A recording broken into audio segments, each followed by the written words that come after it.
After a difficult season, changes are in store for the New York Jets. And as they think about hiring their next head coach and general manager, I think there's one specific direction they should go. I'll tell you what that direction is today on Locked On Jets.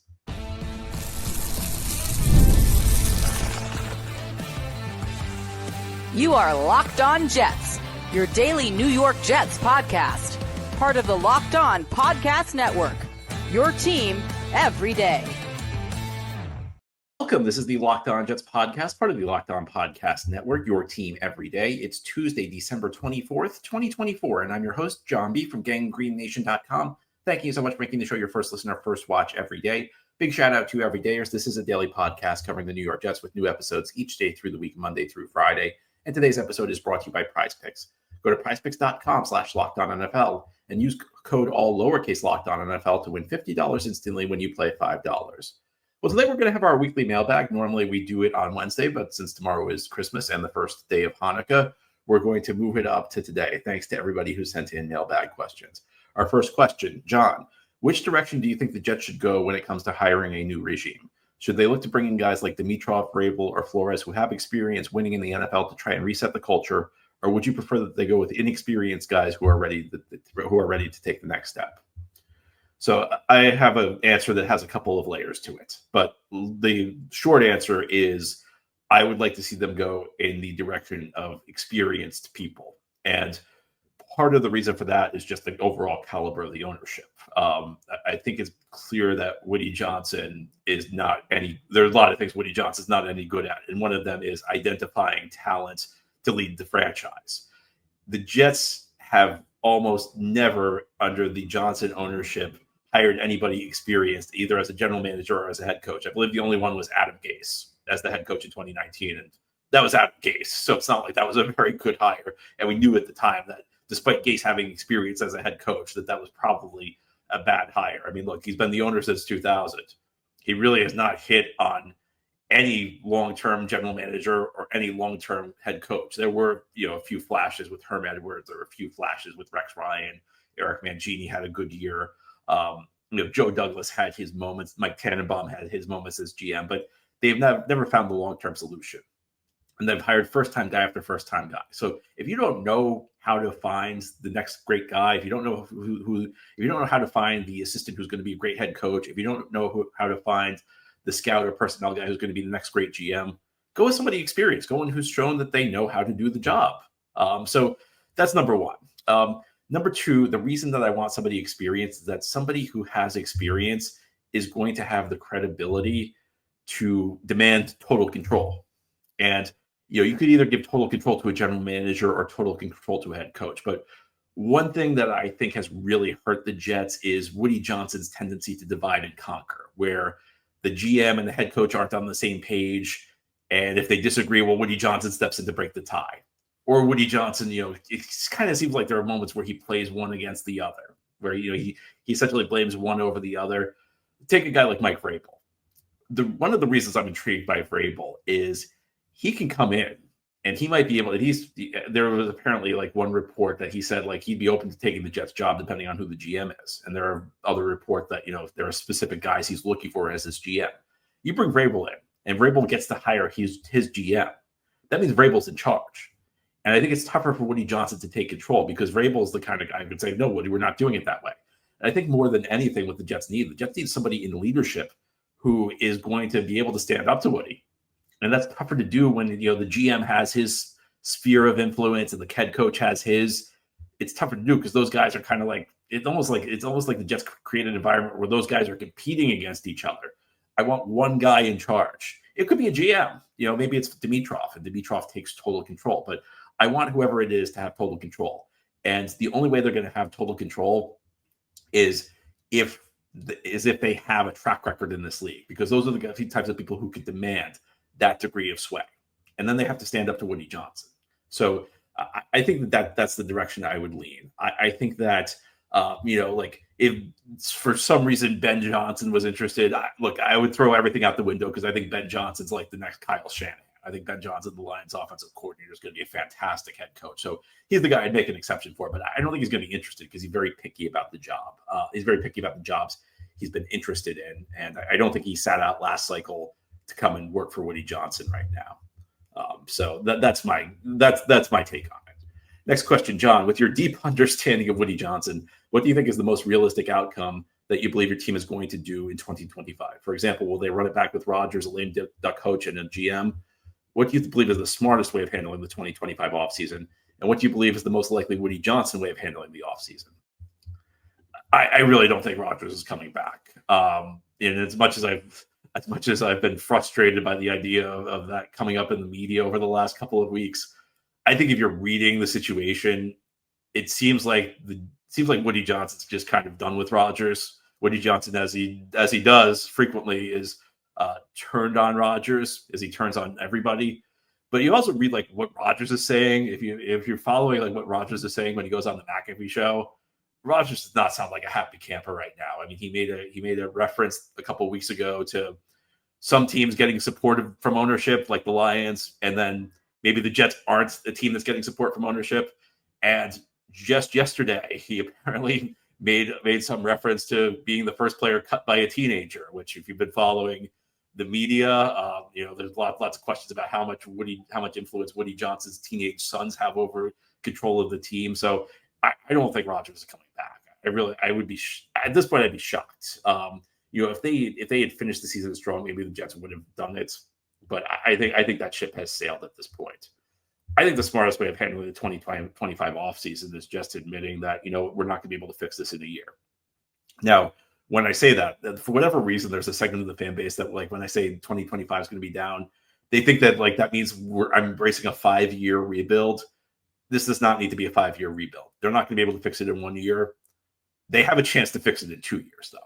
So I think 2025 should just be dedicated to unclogging the salary cap, taking the hits. There's going to be a lot of dead money, pushing no more money to 2026 because the Jets just take their medicine in 2025.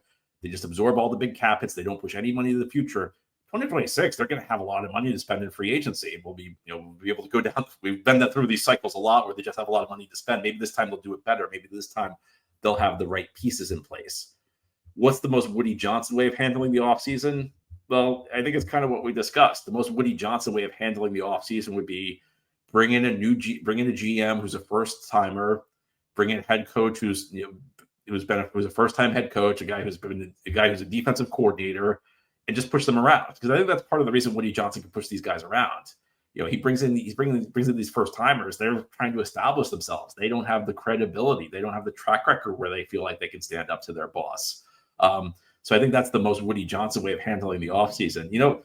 I'm not sure how I feel about Aaron Glenn as the Jets head coach. Aaron Glenn's the Lions defensive coordinator, and he spent most of his playing career with the Jets. It was, if you didn't see Aaron Glenn play, Aaron Glenn was a fantastic corner with the Jets in the 90s. I mean, this guy is one of the great players in franchise history.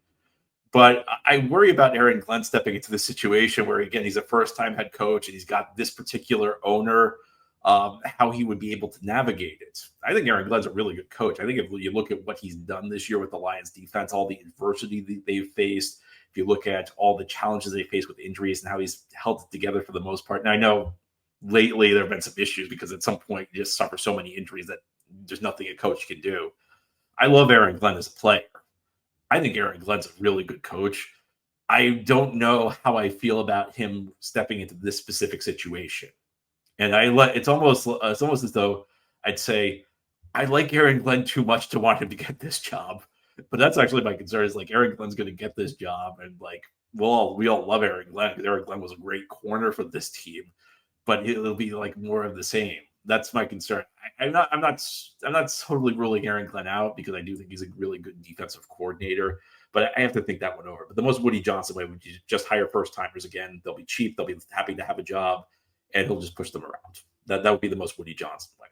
I'd love to see that be different though. Now here on the Locked On Jets podcast, we'll talk about how the Jets may prove me wrong when I say that next year is going to be a bad year. Could the Jets surprise some teams, and what can the past tell us about that? We'll talk about it as we continue here on this Tuesday edition of Locked On Jets. Today's episode of Locked On Jets is brought to you by FanDuel. The NFL playoffs are almost here, but it's not too late to get in on the regular season action with FanDuel, America's #1 sportsbook. Because right now, new customers can finish the season with $250 in bonus bets if you win your first $5 bet. Not only can you bet on who will win the game, but FanDuel also has bets for which players will score a touchdown, how many points each team will score, and so much more. Jets are 9-point underdogs in Buffalo this weekend. You may not feel confident in the Jets winning that game, but maybe you feel confident about a Jets player scoring a touchdown. Well, that's how you can get in on the action on FanDuel.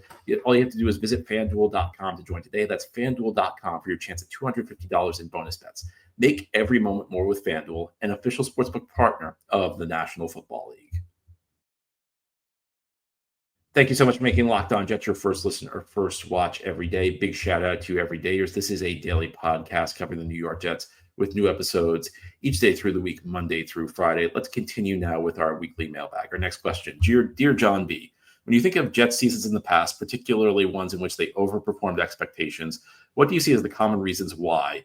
And how do you think those lessons could be applied to this massive reset the Jets are about to undergo? So that's a good question. I think that question is really about the 2025 season, which I think I'm expecting, and I don't think I'm alone in that. Most of us are expecting this to be a really rough season. One of the challenges with this question, though, is there really aren't that many examples of seasons where the Jets massively overperformed expectations, at least in recent memory. I mean, think about the seasons the Jets were good. In 2015, they were big spend. I mean, they brought in a lot of big names in free agency when they won 10 games. I think a lot of people were expecting them to be pretty good that year. 2010, they were coming off an AFC championship game berth the previous season. 2009, I mean, it was a veteran team. They brought in Rex Ryan. Expectations were high. So the last season I can come up with where the Jets really massively overperformed expectations was probably 2006. Now, maybe you could argue 2013 because the Jets were supposed to be the worst team in the league that year, and they went 8-8. But I think the 2013 team just had like a lot of fluky things happen in close games. The record was really good in one-score games. So I think that team just got lucky. 2006 was a team that really overperformed expectations because they were supposed to be the absolute worst team in the league in that year. And they ended up making the playoffs. They ended up going 10-6 and making the playoffs. And that was the year where they drafted DeBrickashaw Ferguson and Nick Mangold in the first round. They passed on Matt Leinart, who was the quarterback out of USC. A lot of Jets fans wanted to see if they could trade it for Reggie Bush. Look, I'll admit, I actually wanted the USC guys. I was angry when they picked DeBrickashaw Ferguson over Matt Leinart and Reggie Bush. But they drafted DeBrickashaw Ferguson and Nick Mangold later in the first round. And they solidified the trenches. I was completely wrong because, I got distracted by the flashy guys, the flashy playmakers where you build through the trenches. And the other team did not have a great defensive line. But I think if you're looking for lessons, one of the lessons from that team is you build from the trenches out, and fortunately the Jets actually have a pretty decent base to build on the offensive line. Joe Douglas took forever to figure out the offensive line, but one of his parting gifts is like, this offensive line's in pretty decent shape right now. So now can we fix the defensive line? Another thing is, look, it's something everybody talks about, coaching. Eric Mangini came in and did a really good job that first year. He instilled discipline. He held people like, what's our phrase we always hear? Hold people accountable. Eric Mangini held people accountable. Now, I think Mangini is the type of guy who wears on you. I don't think Mangini has staying power because I think at some point the players tuned it out, and I think that's largely what happened to Mangini. Mangini, I think, actually benefits historically from Brett Favre being acquired and Brett Favre suffering an injury because it makes people forget about the lousy job Mangini did in 2008 because he did a really bad job, in my opinion, with that team. But that first year, he was really good. He held people accountable. And you need a little luck. Jets in 2006 had the worst schedule in the league. I think it was the easiest schedule in the league. It could be, maybe it was the second easiest, but but the point is, like, sometimes you need some luck. The difference between teams in the NFL is not that great. If you watch a college game, you could watch like an SEC team beat up on some team from like the Sun Belt, and like it's not a fair fight. The NFL, like, there's really not that big of a difference between the good teams and the bad teams. So a few breaks here or there can help swing things. So, those are some things that come to mind. And the other thing is, the Jets got a quarterback who knew what he was doing. Chad Pennington was coming off a second shoulder injury. He was not the guy the injuries clearly took a toll on him, especially his arm strength, but he knew where the ball needed to go. And I think sometimes we obsess, people have said, well, if Rodgers doesn't come back next year, who's playing quarterback? Who are we drafting? You don't need to draft a quarterback necessarily. Now, the Jets did draft Kellen Clemens in 2006, but they let Pennington run the team. I think sometimes we underestimate the value of the veteran quarterback who knows what he's doing.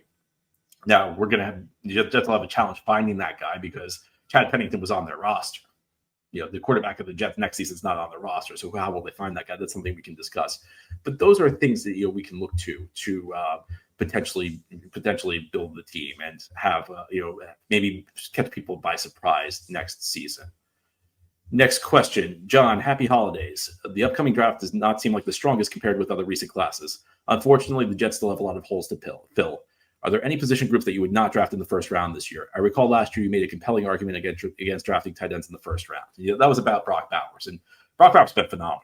Brock Bowers has been worth the pick the Raiders used on him and then some. And at the time last year, my point was not that Brock Bowers was a bad prospect.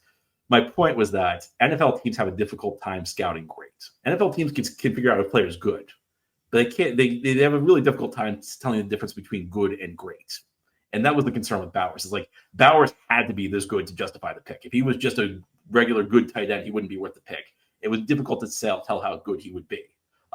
So I don't think the analysis was wrong. I just think Brock Bowers was really, really good.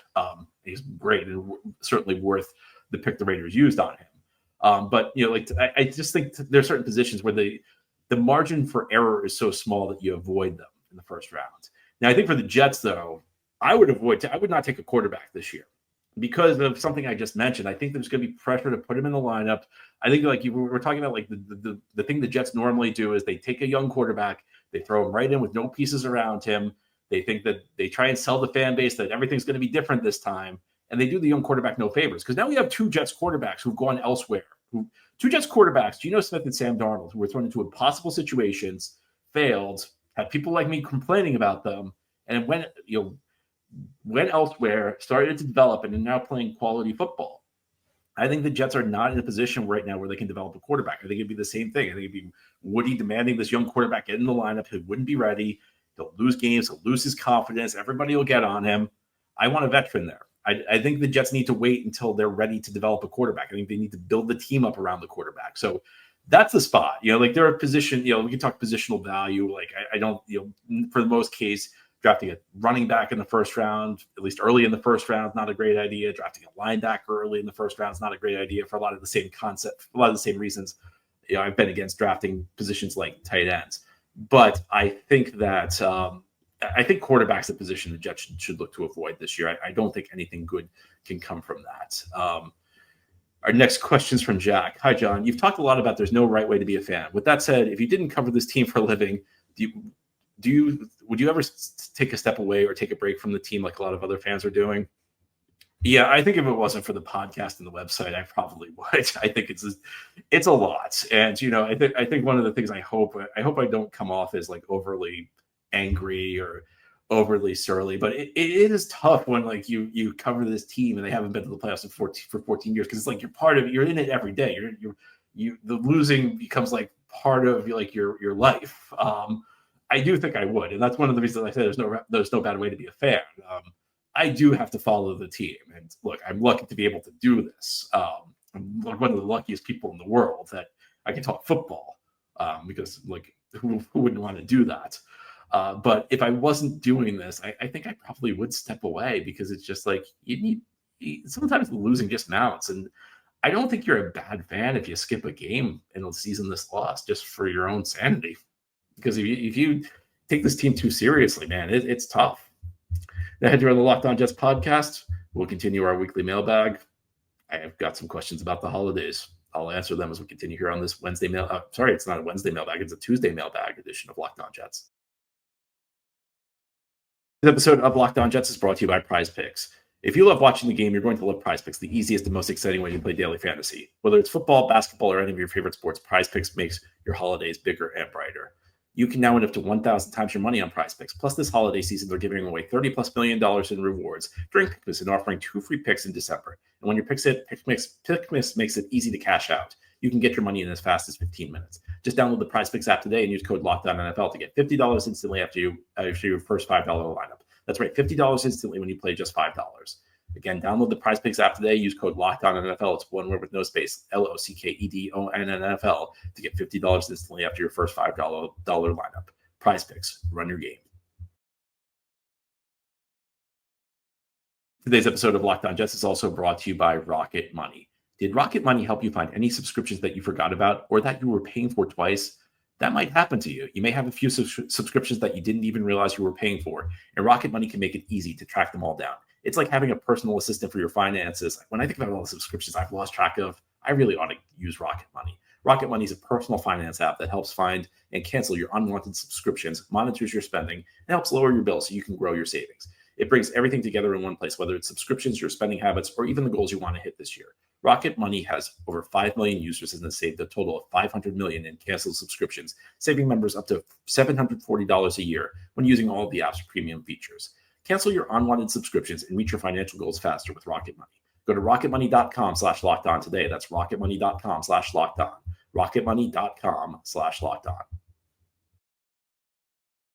This is the Locked On Jets podcast here on this Tuesday. We're doing a special holiday mailbag show today. Our next question, John, top 3 Christmas movies. Okay, so I'm not going to give like a top 3. I'm going to give you like 3 movies in 3 different categories. For me, the best children's movie was Rudolph the Red-Nosed Reindeer. I think that counts as a movie. It's only like an hour, but I loved Rudolph when I was a kid. Like the claymation was just, I don't know what it was about the claymation, but it was just something I always loved. So Rudolph's my number one in that area. Best comedy, I think, is National Lampoon's Christmas Vacation. I mean, it's one of the funniest things I've ever watched. Whenever it's on the TV, I drop what I'm doing at this time of year and I watch it. And best overall, maybe this is like the cliche answer, and I think maybe these are all cliche answers, but I think It's a Wonderful Life is a really, really nice movie this time of year. I love the story of the guy who like sacrificed for everybody, and then everybody, in his moment of need, everybody stepped up for him. I just think that that's a really nice story. And also, if you ever have studied this, it's actually quite an amazing story. When the movie came out, it was kind of like a box office dud, to the point where I could be mistaking some details, to the point where like whoever owned the movie like did not renew the rights, so it became like public domain, and that's how it became popular, because it was part of the public domain. The networks could show it without paying any royalties, so like it appeared on TV nonstop, and that it became popular in that way. So you never know.